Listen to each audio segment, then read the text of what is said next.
अस्सलामुअलैकुम वरहमतुल्लाहि वबरकातुहू। कैसे हैं आप सब? उम्मीद है कि आप सब अच्छे होंगे, खैरियत के साथ होंगे।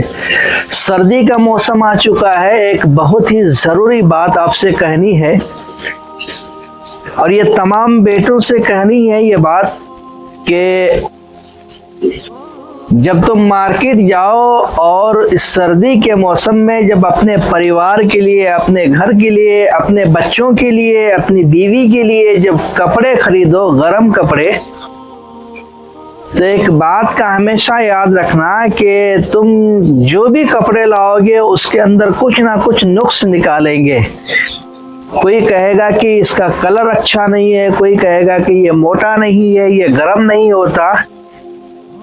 लेकिन एक बात हमेशा याद रखना कि इस सर्दी में तुम्हारे माँ बाप भी होंगे, उनके लिए भी एक एक गर्म कपड़े जरूर खरीदना, क्योंकि तुम्हारे माँ बाप तुम्हारे कपड़े पहनेंगे बाद में, पहले तुम्हारे लिए दुआएं देंगे कि ऐ अल्लाह, मेरे बेटे ने मेरे लिए गर्म कपड़े खरीदा है तो उनकी आल औलाद को, उनको, उनके परिवार को तरक्की दे। ये तुम्हारे लिए पहले दुआएं करेंगे। इसलिए अपने घर वालों के साथ साथ अपने माँ बाप का भी एक गर्म कपड़े ज़रूर खरीद लेना। कहीं ऐसा ना हो कि आप गर्म में रहो और आपके माँ बाप सर्दियों में सिसकियाँ लेते हुए रह जाए।